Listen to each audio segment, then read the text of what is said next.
Marie-Josée Bazana et Thierry Michel, bonjour. Bonjour. Bonjour. Ce procès que vous avez couvert de bout en bout, c'était une comédie ou c'était un vrai procès?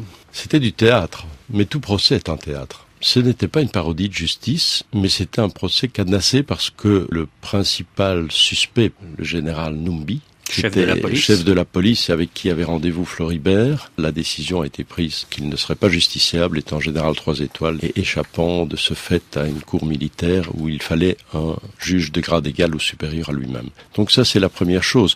L'enquête avait été faite à décharge. L'enquête ce n'est que mensonge, falsification, substitution de preuves. La police enquêtant sur la police, les scellés entre autres, ont disparu carrément. Les fichiers téléphoniques pourtant de grandes compagnies internationales ont été épurés d'une série d'appels que le général avait donné. Donc à partir de ce moment-là, la cour militaire est dans un carcan. Mais dans ce carcan, moi je trouve qu'elle a fait un travail de recherche de la vérité et de mettre à nu le mensonge d'État. De laisser la presse filmer, la preuve j'ai pu faire ce film, et de convoquer à ce tribunal, je prends un exemple, le général de la police de Kinshasa, le général Oleko, pour lui demander pourquoi avez-vous, dans un communiqué, déclaré qu'il n'y avait aucune trace visible de violence, alors même que le rapport de votre police scientifique disait bien qu'il y avait eu torsion du cou, torture, du sang qui coulait de la bouche, enfin que tous les signes de violence étaient évidents. Dans le box, il y a notamment le colonel Moukala, l'adjoint du général Numbi. Alors il nie tout en bloc, mais avec beaucoup de calme. Et à un moment, le président de la cour lui dit « N'ayez pas les assurances que vous prenez là, prenez ce procès au sérieux ».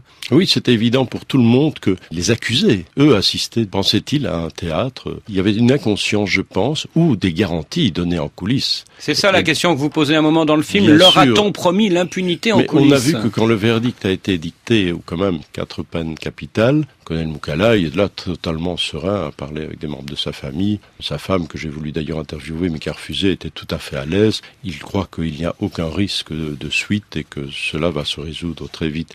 Il pense qu'ils sont dans un processus d'impunité. Alors le moment le plus fort de ce procès, c'est bien sûr la comparution du général Numbi en tant qu'expert, pas en tant que prévenu. Au début de son audition, on sent qu'il est mal à l'aise, mais très vite il retrouve son assurance. Oui, mais il est évident dès le départ qu'il est protégé, qu'il est à un niveau de pouvoir tel que peut échapper à toute justice nationale, du moins avec ce président actuel. Et à un moment, il a cette phrase devant la cour: « Je suis le chef de la police, tous les officiers doivent m'obéir, c'est ce qui montre que je suis autoritaire. » C'est ce qui a été dur pour les familles, c'est de voir l'arrogance de ceux qui ont organisé ce crime, alors que les familles qui ont déjà perdu un père, un frère, un mari, sont contraintes à l'exil de par toutes les menaces, tracasseries, perte d'emploi, mutations, arrestations arbitraires, menottage dans les commissariats. Enfin, il y a toute une série d'éléments qui rendent la vie impossible aux familles et qui les obligent à l'exil, donc ils sont 2 fois victimes. Dans cette affaire, on oublie souvent la deuxième victime, Fidèle Bazana, le chauffeur de Floribert Chebeya. Fidèle est disparu depuis le 1er juin 2010.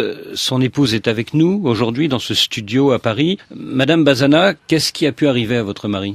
Oui, merci. D'abord, je voulais rectifier un peu parce que ça s'est dit très souvent que Fidèle Bazana était le chauffeur de Floribert Chebeya. Mais non, Fidèle Bazana était de l'effectif de l'ONG La Voix du Sans-Voix dont Chebeya était le directeur exécutif. Donc Fidèle Bazana avait comme rôle chauffeur et chargé de dispatching.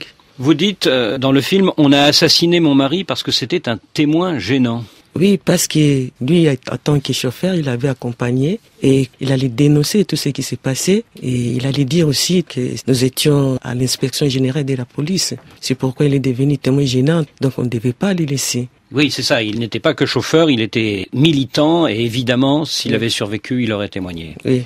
Lors du procès l'an dernier, vous avez demandé à la Cour de reconnaître que votre mari a été enlevé et assassiné. La Cour a refusé de reconnaître cela. Et vous avez cette phrase, comme Fidèle était chauffeur, il n'a pas de valeur. Oui, parce que la Cour ne voulait pas instruire les cas de Fidèle.